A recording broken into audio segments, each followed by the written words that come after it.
본 방송에서 제공하는 투자 정보는 투자 판단에 대한 조언입니다. 방송에서 제공하는 주식의 가치, 가격 상승 및 가격 하락에 대해서는 방송사에서 보장하지 않습니다.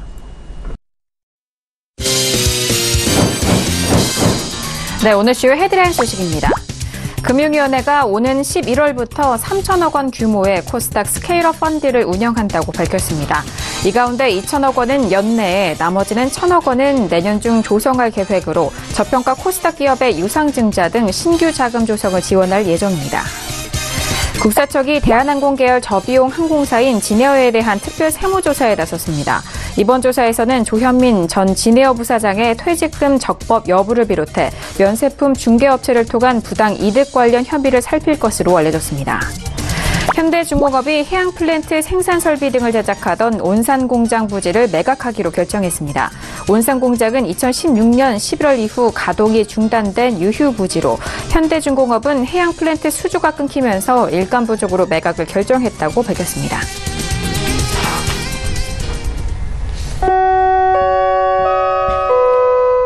네, 안녕하세요. 평택전원 정석투자 MC 김은혜입니다. 한 주간의 시작인 월요일장입니다. 자, 계속되는 미중 무역 협상을 앞두고 글로벌 증시는 혼조세로 계속해서 진행이 되고 있는 상황인데요. 미국과 중국의 차관급 무역 회담을 앞두고 우리 시장을 비롯한 시장은 상황을 지켜보고 있는 듯한 모습입니다.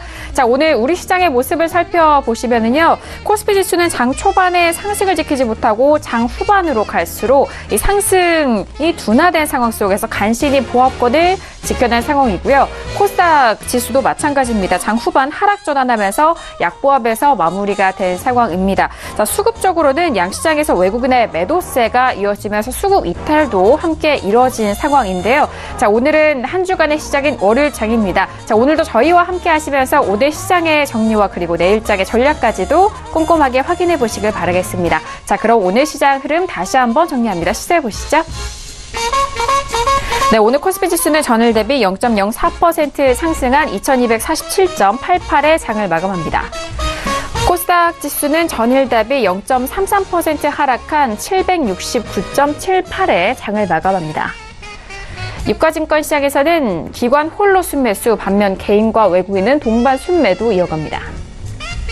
코스닥 시장에서는 개인 홀로 순매수, 반면 기관과 외국인은 동반 순매도 이어갑니다.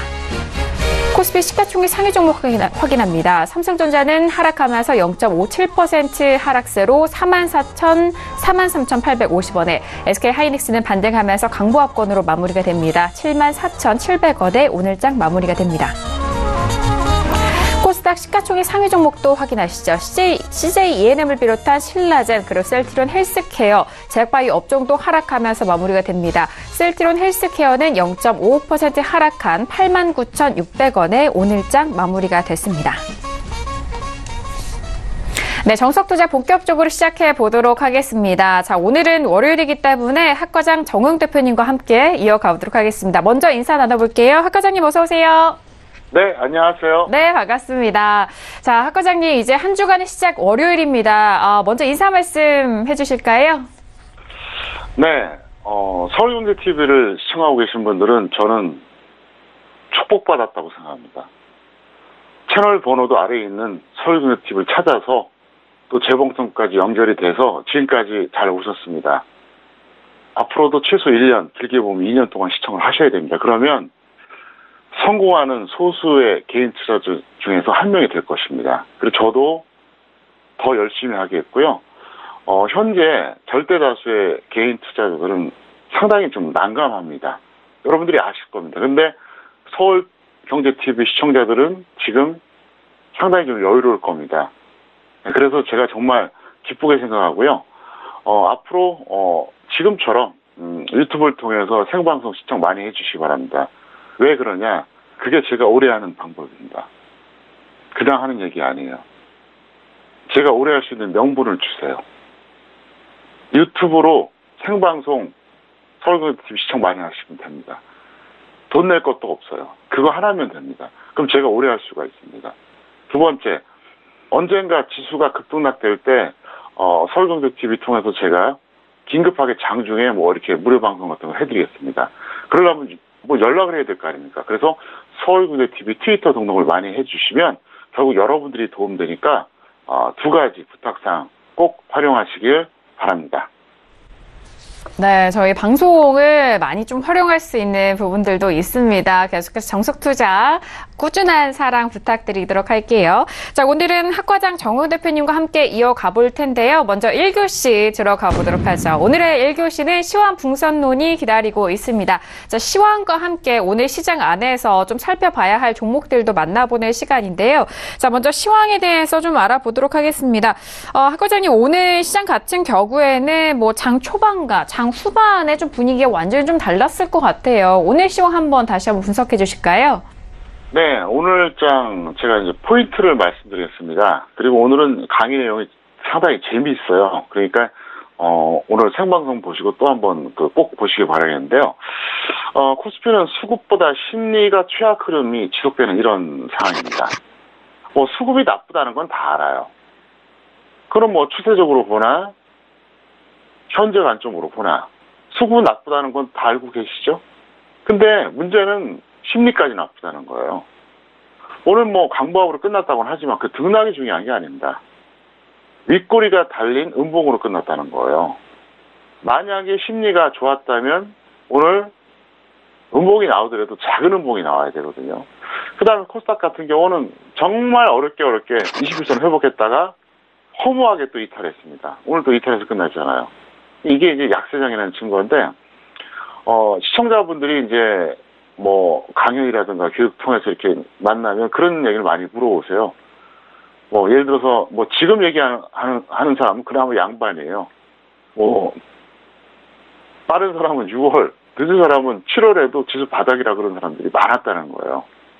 뭐 바닥이 될 수도 있겠죠. 근데 지금 계속 무너지고 있잖아요.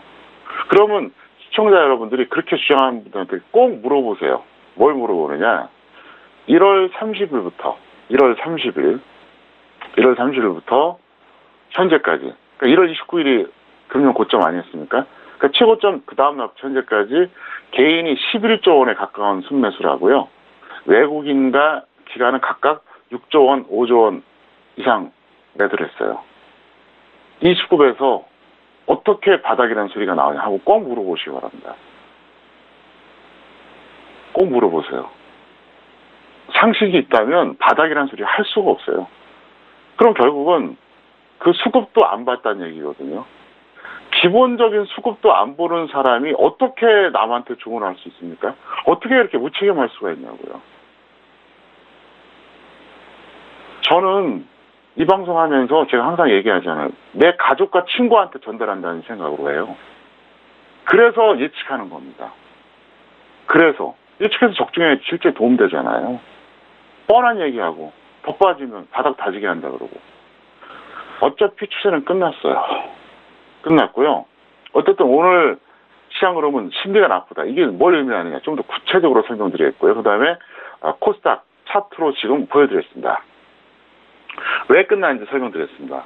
지난 7월 5일 저점 찍었어요.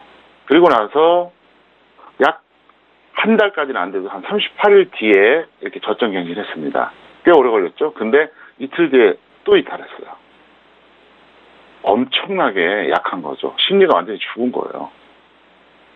연중 최저가를 그나마 처음에 이탈하고 나서, 그러니까 7월 초에 비해서 38일 뒤에 이탈했다고 하는 것은 나름대로 엄청 버틴 거거든요. 그래서 이 구간에서 여기저기서 그런 말들 많이 나왔죠. 뭐 반등 구간이다, 뭐 지수는 더 이상 안 빠진다, 뭐 어쩌고저쩌고. 그거 딱 빠지니까 지금 또 뭐라 그랬는지 모르겠어요. 여기저기서.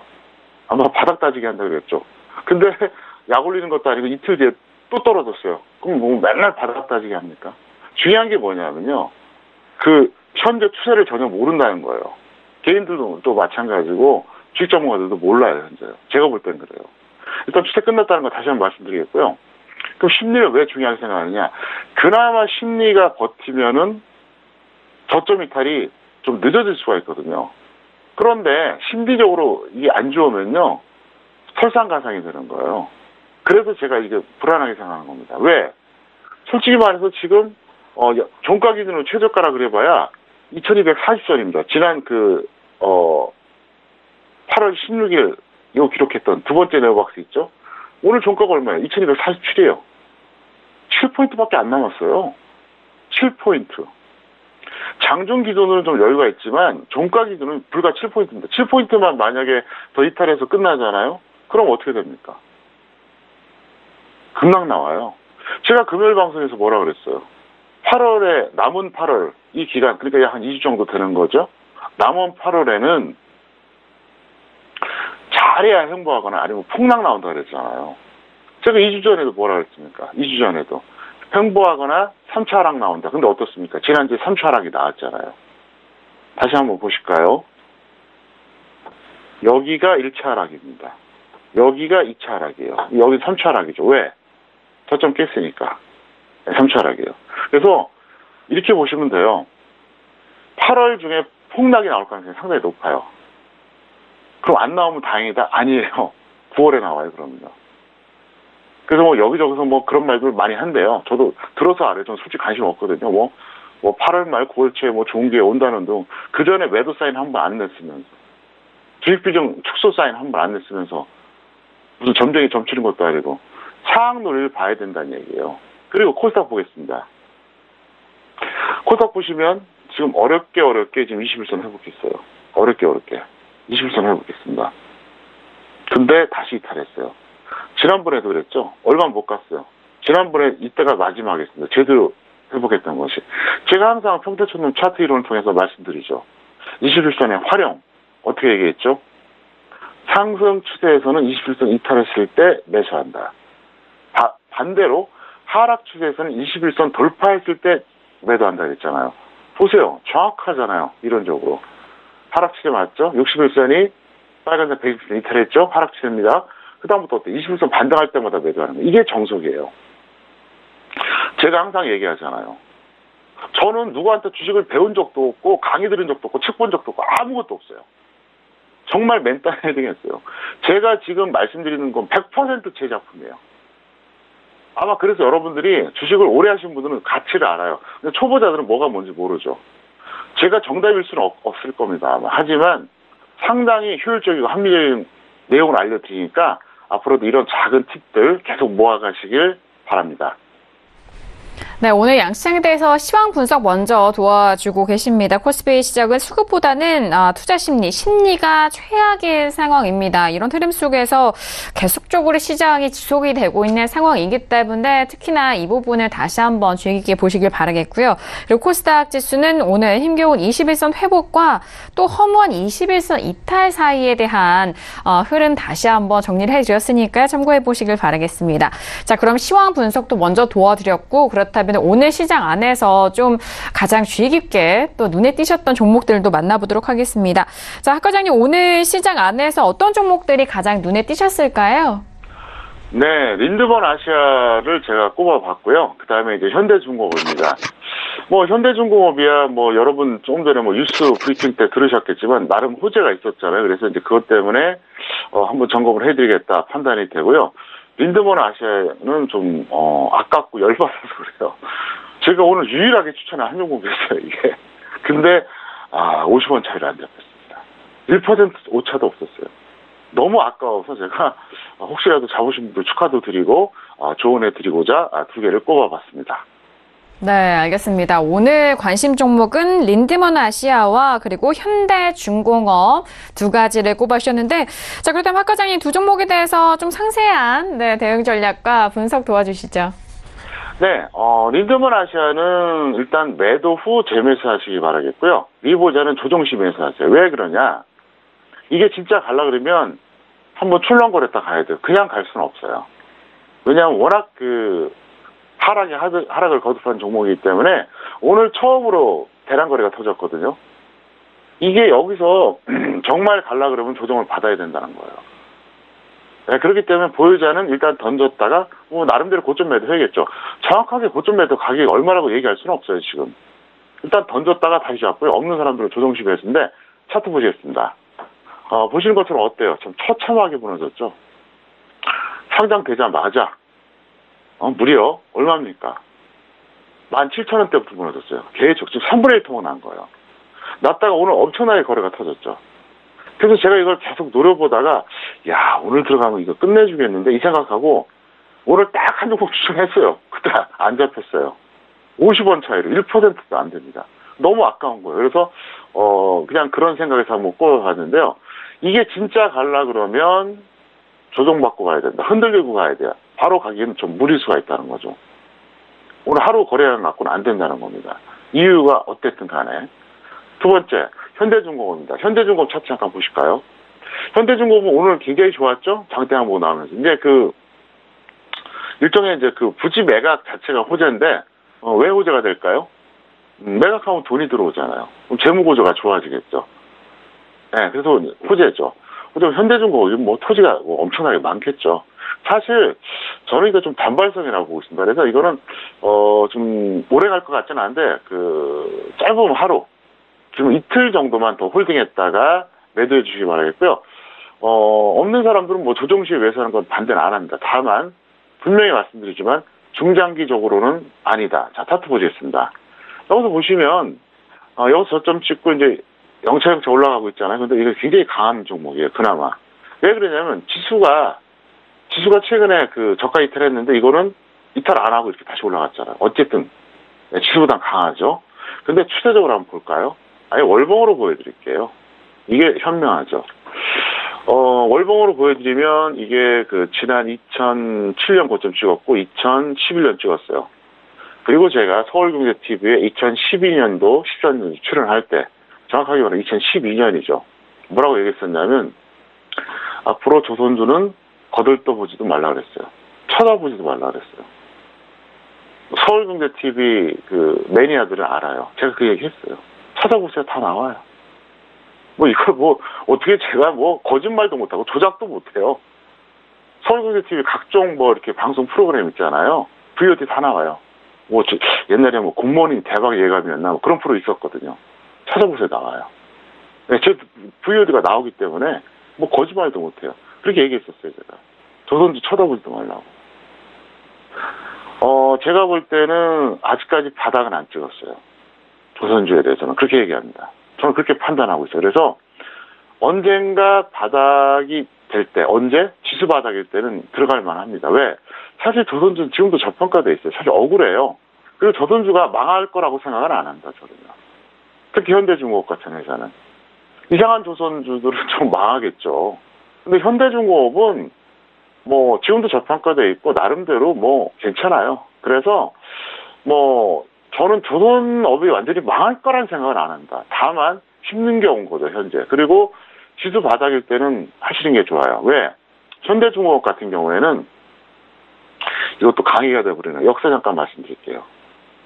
여기서 보시면 99년도에 그때쯤 상장이 됐거든요. 99년도에. 예. 근데 제가 놀라운 얘기 해드릴까요? 놀라운 얘기. 현대중공업은요, 90년대 초반에 비상장일 때도 7만 원 갔어요. 7만 원. 믿깁니까, 여러분? 믿겨지질 않죠. 90년대 초반에 7만 원. 비상장일 때. 그런데 2002년도에 17,000원대까지 떨어진 적이 있었어요. 그래서 제가 옛날에 딱 엄청난 매수산 낸 적이 있어요. 왜? 겁날 게 없는 거예요. 비상장일 때 7만 원 있던 주식이 17,000원까지 빠졌는데 재무구조가 문제가 있는 것도 아니고 실적 좋은데 뭐가 두렵습니까? 그러더니 저렇게 갔어요. 근데 솔직히 저도 50만 원 넘을 거라는 생각 못했습니다. 35만 원 이상에서 그냥 잘라주라 그랬어요. 그래도 20배가 갔었어요.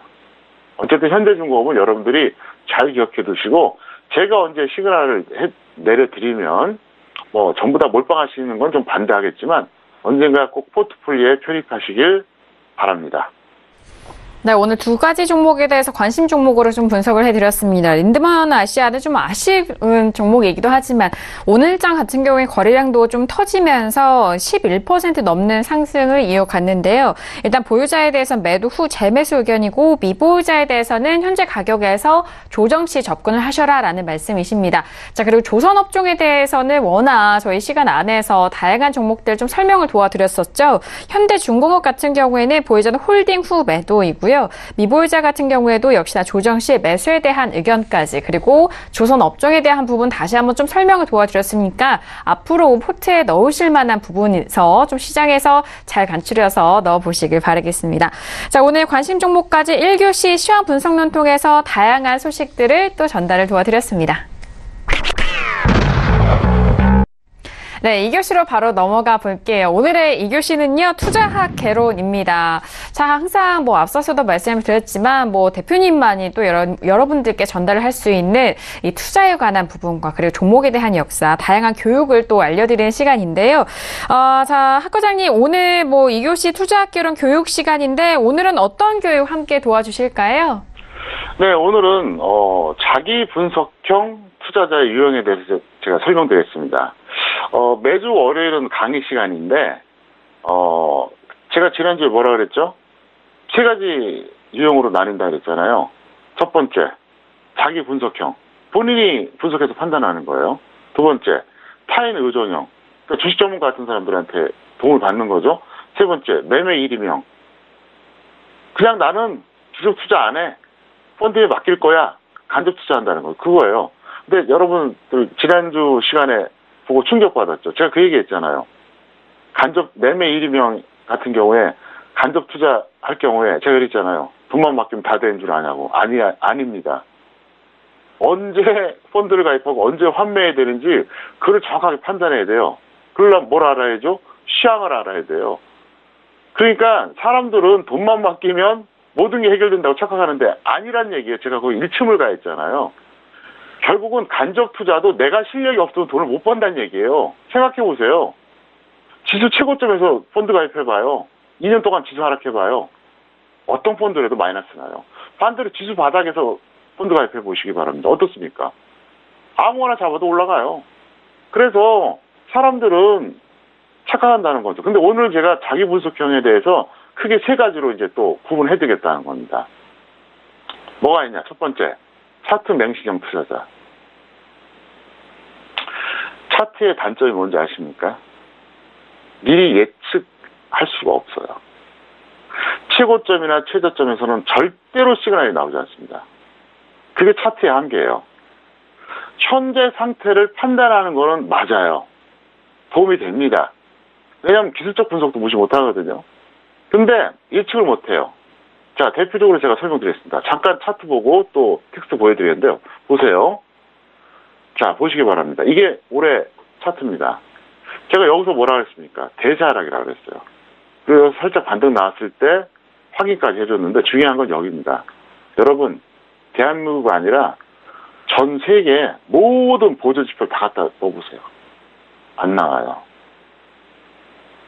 저 위쪽에 동그라미 구간 2월 초순에 어떤 차트를 갖다 대도 하락 시그널 안 나옵니다.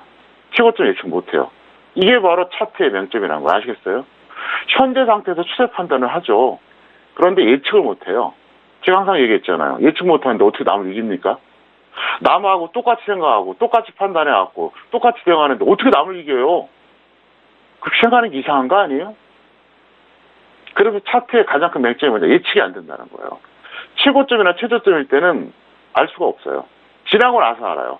근데 지나고 나서 한 150포인트 빠지고 나서 여러분 비중 취소 됩니까? 안 되잖아요. 그래서 제가 2월 초순에 강력하게 사인 낸 겁니다. 그리고 설 특집 때 이때 아래쪽 동그라미죠? 보시라니까요. 2018, 0215 보세요. 증거가 다 남아있어요. 여러분 2600선 회복하는 거 매우 희박합니다. 대세하락입니다. 그리고 나서 여기서 충분히 기회 드렸어요. 여기서 충분히 여러분들이 빠져나올 기회 다 드렸어요. 제가요. 두 번째, 2000년도 이후에 차트 몰입 투자자가 증가하고 있습니다. 왜 그런지 아세요? 게을러서 그래요. 차트 배우는 게 빠르거든요. 솔직히 차트는요, 머리 좋은 사람 일주일이면 마스터예요. 일주일. 아주 둔해도 한 달이면 마스터합니다. 아무것도 안 해요. 자, 그렇게 누구나 쉽게 마스터할 수 있는 걸 갖고 돈 벌겠다고요? 웃기는 얘기예요. 남이 모르는 걸 갖고 있어야 되죠. 왜 이런 현상이 나타나느냐? HTS가 1998년 5월부터 시작됐습니다. 현재 여러분들이 보고 HTS 있잖아요. 이걸 모르면 주식투자 20년 안 된 사람이에요. 여러분 주변에 예를 들어서 나 주식투자 20년 했어 이런 사람 있으면 딱 물어보세요. HTS가 언제 시작됐습니까? 물어보세요. 그거 모르면 가짜예요. 1998년 5월. 저는 산 증인이에요. 그래서 2000년 이후부터 이게 HTS가 보급되면서 차트에 몰입한 거예요. 왜? 그전에 본래 볼 수가 없었어요. 그 다음에 차트는 뭐냐? 수급을 넘을 수 없다는 것을 인지할 필요가 있습니다. 절대로 넘을 수가 없어요. 차트는 수급보다 우선하게 보면 안 된다. 수급을 먼저 봐야 된다는 거예요. 그 다음에 차트에는 등락 이유는 나오지가 않아요. 트렌드는 나오죠. 단기든 중기든. 근데 왜 올라간지 왜 내려간지 알 수 있나요? 모르잖아요. 추세만 아는 거예요. 그러니까 차트를 맹신하는 사람들은 하수 중에 하수예요. 정말 이쪽 바닥에서 정말 고수급들은 차트 갖고 논하지 않아요. 왜? 창피하거든요. 그거 말하는 것 자체가 하수라는 얘기예요. 두 번째, 가치 맹신형이 있습니다. 가치 맹신형. 자, 이건 뭐가 문제가 있느냐? 기업 분석에만 몰입을 해요. 수급이나 추세를 무시해요. 근데 상승장에서는 그럴듯합니다. 근데 하락장에서는 손절을 못하게 만드는 원인입니다. 왜? 이 종목이 저평가 됐고, 이 종목이 실적이 좋은데, 이거 괜찮은 회사야. 그래서 이거는 장기 투자야만 필요한 거지, 가치 맹신형은 어떤 불상사가 있는지 차트 잠깐 보시겠습니다. 조금 전에 제가 현대중공업 말씀드렸죠? 자, 보세요. 이 월봉 차트 잠깐 보여드릴게요.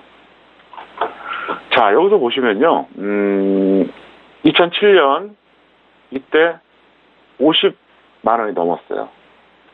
2008년 이때 10만 원 초반까지 굴렸어요. 자, 가치 투자라고 하면 일종의 기업 가치대로 주가가 간다. 그런 뜻이잖아요. 어떻게 11개월 만에 주가가 5분의 1 토막 나냐고요. 아니, 기업 가치가 11개월 만에 5분의 1 토막 날 수가 있습니까? 그리고 또 이건 또 뭐예요? 한 2년도 안 돼요. 한 2년 됐나? 2년 좀 넘었구나. 한 2년 좀 넘어서 또 5배예요. 이게 말이 됩니까? 무슨 얘기냐? 시황 따라간다는 얘기예요. 그래서 이 가치 투자는 지수가 좋을 때는 말이 돼요. 지수가 나쁠 때는 그럼 이제 제가 반문합니다. 가치 투자 맹신형들한테. 가치 주는데 왜 빠져요? 대답을 못해요. 논리적으로 문제가 있다는 거죠. 자, 세 번째, 수급 분석형 투자자입니다. 이게 무슨 얘기냐? 분석의 가장 어려운 단계입니다. 자, 그럼 수급 분석형이 왜 어렵냐? 자, 현재 제가 얘기했었잖아요. 1월 30일부터 현재까지 개인은 11조 원 가까운 순매수, 외국인과 기관은 각각 6조, 5조 순매도했다. 지금 누구나 다 알죠. 근데 저는 2월 초에 그렇게 될 거라고 예측을 한 거예요. 지금 그렇게 수급이 나오잖아요. 여기서 말하는 수급 분석이 뭐냐? 앞으로 어떻게 될 건가? 그거를 보는 눈이 예측이죠. 현재 나와 있는 거 수급 도장 보고 누가 말을 못합니까?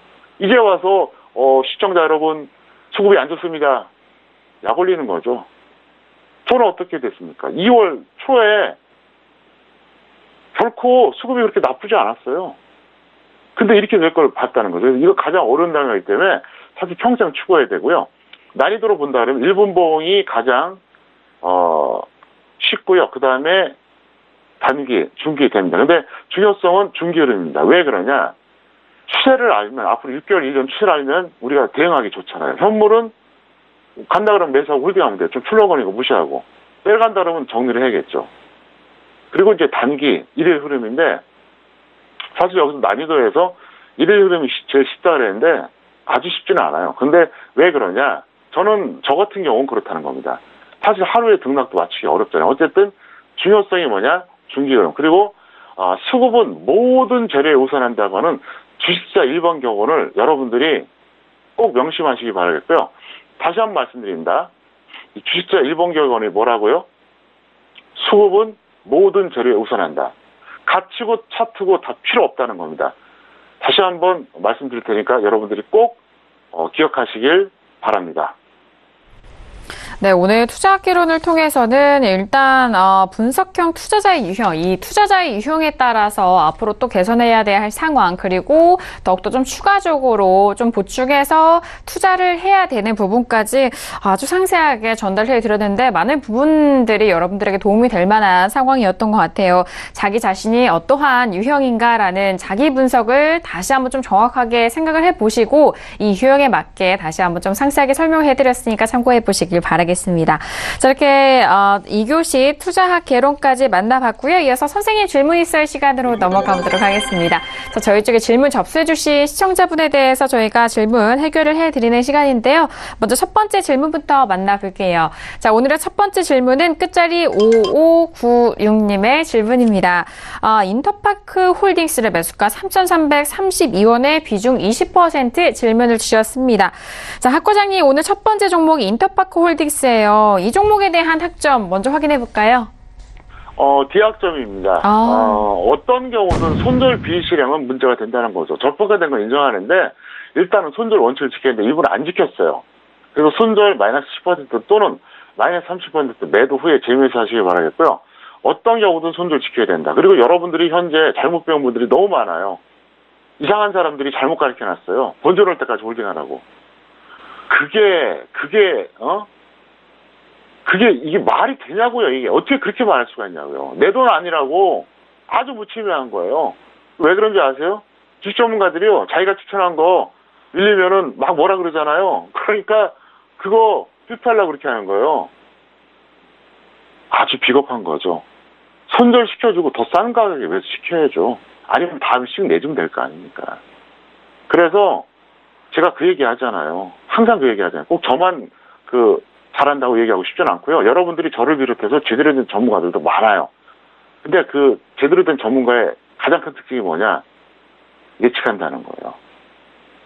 저는 제 이름 알리고 제 얼굴 알리려고 나오는 거 아니에요. 정말 시청자 여러분이 수출하는 겁니다. 제가 알릴 게 뭐가 더 있어요, 제가. 우리나라에서 지금 인터넷 방송 출연, 주식 전문가 다 합쳐버리면 저보다 더 오래된 사람이 없는데 뭘 알립니까? 저는 오직 그랬습니다. 그래서 앞으로 여러분들도 그렇게 말하는 사람들은 경계하시기 바랍니다. 왜? 무책임한 거잖아요. 그리고 그렇게 얘기했기 때문에 지금 손절 안 하는 사람들이 너무 많아요. 본전 올 때까지 홀딩. 그게 어떻게 전략이 되냐는 거예요. 앞으로 절대로 그렇게 하시면 안 됩니다. 네, 첫 번째 질문은 인터파크 홀딩스였습니다. 일단은요, D학점 좀 부여를 해주셨는데, 손절 라인을 일단 지키시는 것이 가장 큰 핵심입니다. 그 부분 말씀을 해주시면서 일단 손절에 대한 정확한 기준으로 대응해 보시길 바라겠고요. 자, 이어서 다음 질문도 살펴보시죠. 끝자리 0130님의 질문입니다. 파미스를 매수가 19,200원에 비중 90%입니다. 일단 매수가도 매수가인데 비중도 90%예요. 자, 학 과장님, 파미슬 같은 경우는 어떻게 평가해 주실까요? 네, F학점이고요. 절대 고평가된 종목을 잡았어요. 평택촌놈 기술특허 적정주가 검색을 해봤다면 저 가격에서 90% 절대 못 잡습니다. 왜 그런지 아세요? 적정주가 1,600원짜리입니다. 1,600원짜리. 그러니까 그 당시에 잡을 때는 10배가 넘은 거죠. 그다음에 추격 매수했어요. 손절도 비실행했고 비중 많은 건 말할 것도 없고요. 그래서 이분은 마이너스 20% 또는 마이너스 30% 매도 후에 관망하시길 바라겠고요. 다시 한번 말씀드리겠지만 여러분들이 단타 칠 때는 모르겠는데 끌고 가겠다 그러면 평택촌놈 기술특허 적정주가를 꼭 활용을 하세요. 서울경제TV에도 지금 무료로 제가 배포하고 있잖아요.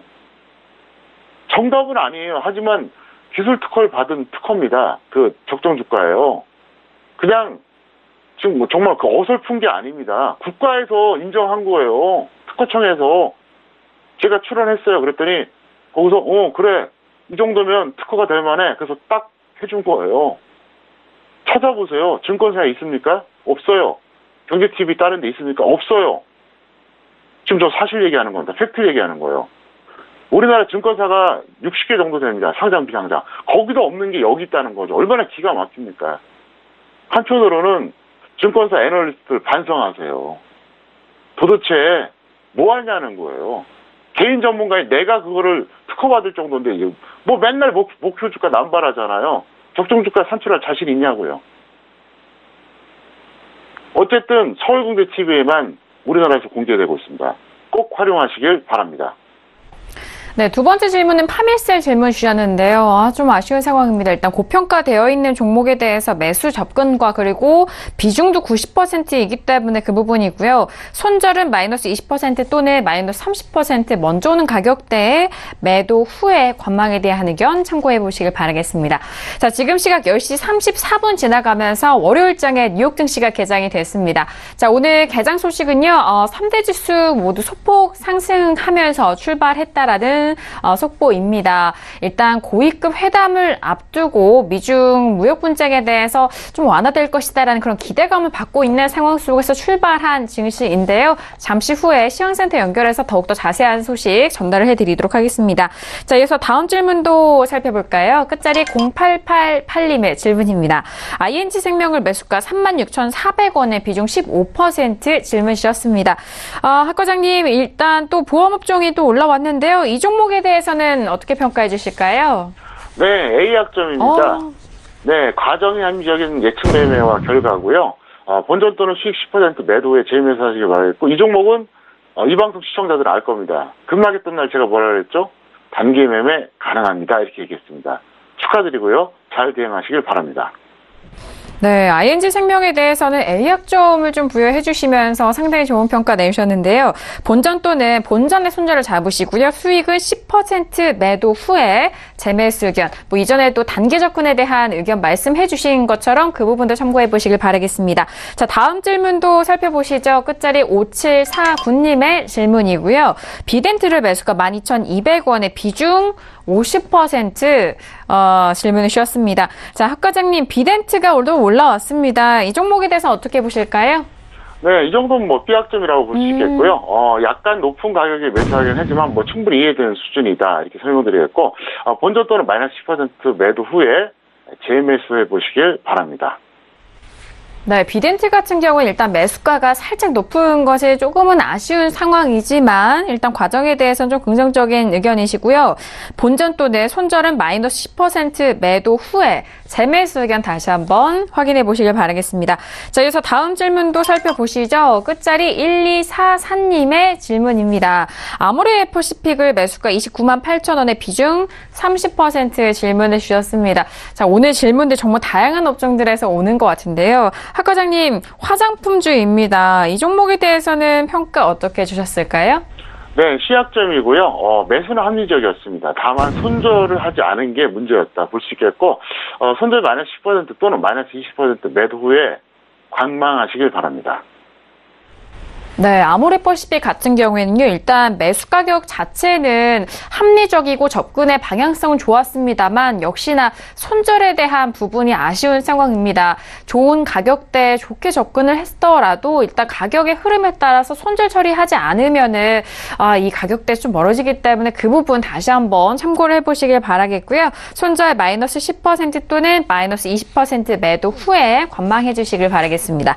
자, 다음 질문도 살펴보시죠. 끝자리 9770님의 질문입니다. 세보 MEC를 16,000원에 비중 90%입니다. 비중도 꽤 많이 실으셨는데요. 자, 학 과장님, 오늘 비중 90% 질문이 계속 올라오는데요. 이 종목에 대해서 어떻게 보실까요?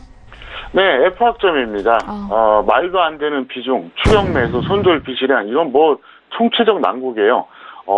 처음부터 다시 해야 된다. 이건 진짜 멈추고요. 공부부터 하세요. 마이너스 20% 또는 마이너스 40% 매도 후에 관망하시길 바라겠습니다.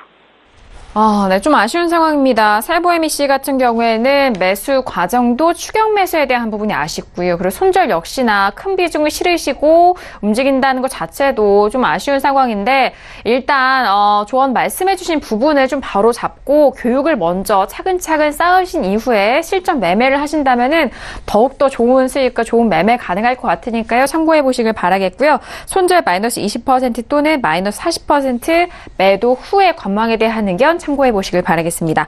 자, 다음 질문도 살펴볼게요. 다음 질문은 끝자리 0018님의 질문이고요.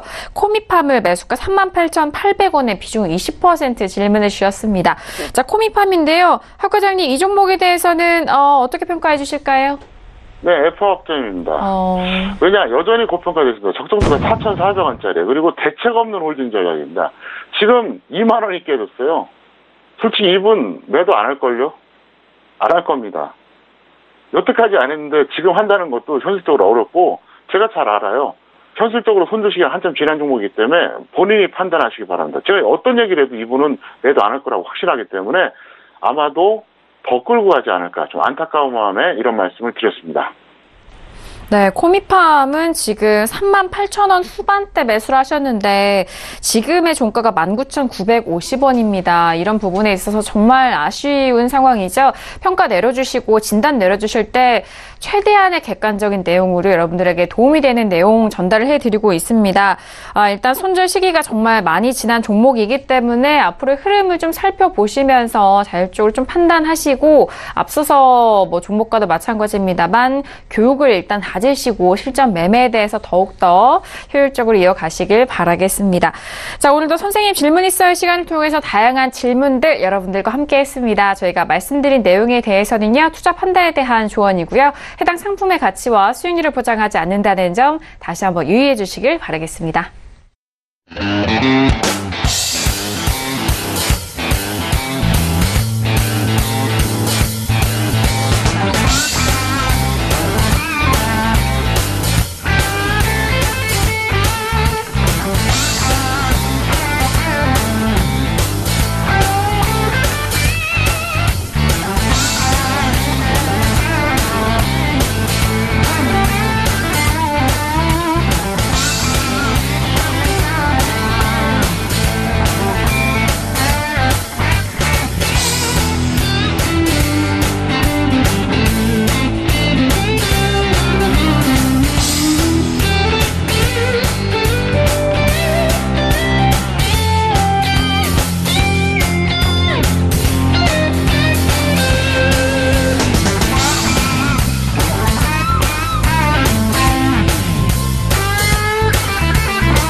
네, 글로벌 시황센터 박나경입니다. 네, 10시 30분 뉴욕 증시 개장했고요.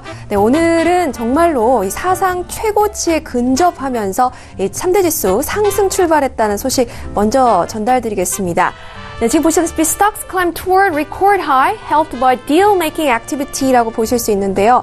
네, 오늘은요, 항상 전달드렸던 무역 전쟁 혹은 무역 회담 이런 이슈가 아니라 이런 기업들의 인수 합병이라든가 다양한 기업들 간의 거래 활동이 너무나 활발해지면서 지수 상승을 견인했다는 소식입니다.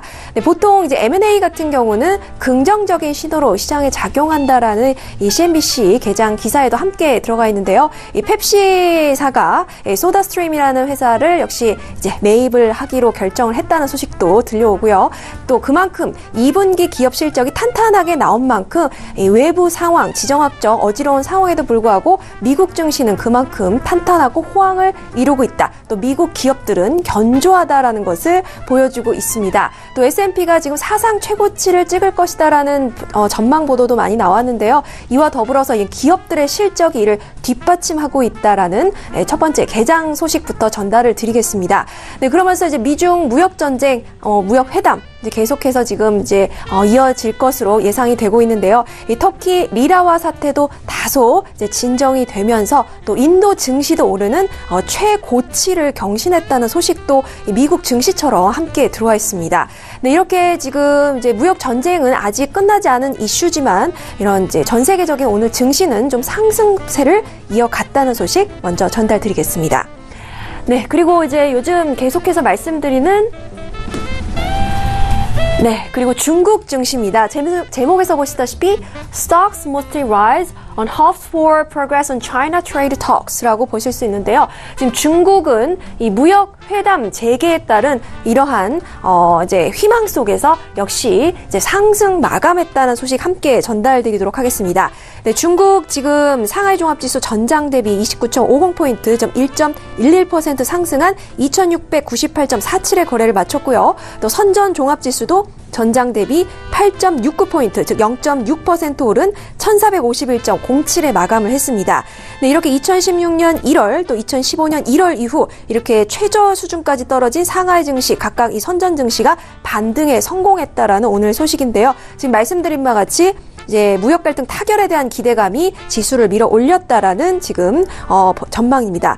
지금 월스트리트저널은요, 또 이제 미국과 중국이 오늘 11월까지 무역 전쟁 종식을 위한 로드맵을 짜고 있다면서 지금 이제 11월 달에 트럼프 대통령 그리고 시진핑 국가주석이 지금 무역談판을 이제 양국 정상들을 통해서 이뤄낼지에 대한 기대감이 오늘은 높아져 있는 상황입니다. 네, 그리고 지금 중국의 증권보가 중국 증권 당국이 일부 이제 중개사 이코노미스트들과 비공개 회의를 열었다라고 보도하면서 이 대내적인 시장 심리도 역시 개선됐다는 소식이고요. 또 이제 지난 주말 시중 은행들의 대출을 늘리라는 내용을 지금 중국 은행 당국이 발표를 했습니다. 이러면서 이 중국은요, 이 무역전쟁 국면에서의 신용경색 상황을 방지하기 위한 조처로 해석되고 있는 상황입니다. 네, 그리고 지금 연준의 파월 의장이 잭슨 홀에서 지금 연설을 앞두고 있습니다. 24일 현지 시각인데요. 지금 이제 1978년 캔자스시티 연준 주최로 시작된 이 연례 행사를 지금 중요한 통화정책 신호를 보내는 기회로 활용을 해왔습니다. 특히나 이제 벤 버냉키 의장이 2010년과 2012년에 양적 완화 규모를 확대할 때 지금 잭슨홀 연설을 활용한 이후에 시장의 주목도가 더욱 커진 상황이고요. 지금 연준 의장 자격으로 파월 의장이 잭슨홀 심포지엄에 참석하는 것은 이번이 처음입니다.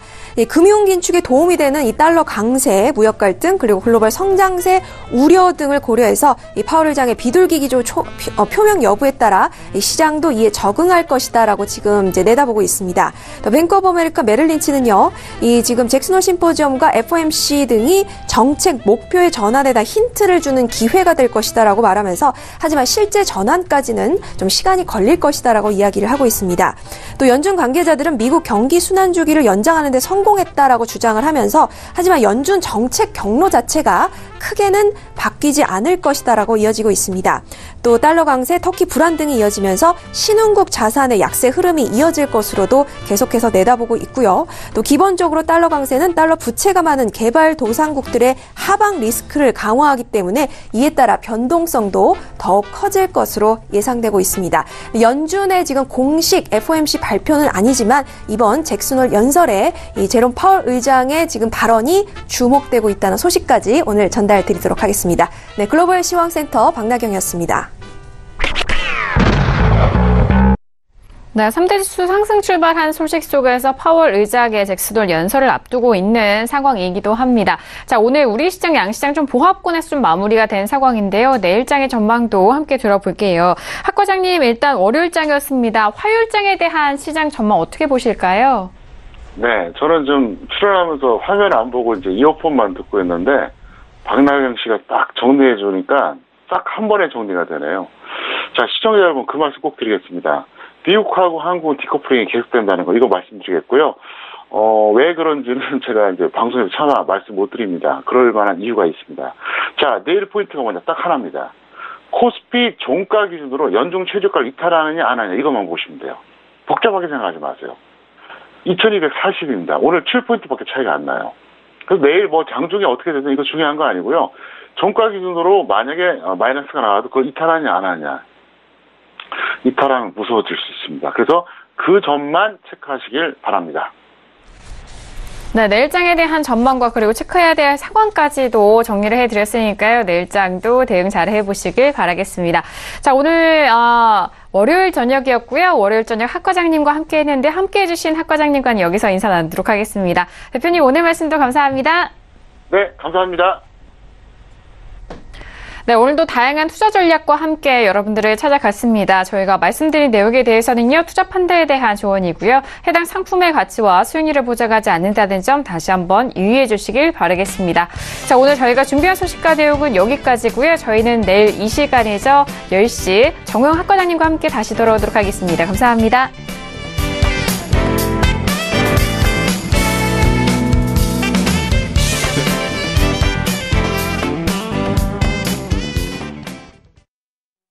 본 방송에서 제공하는 투자 정보는 투자 판단에 대한 조언입니다.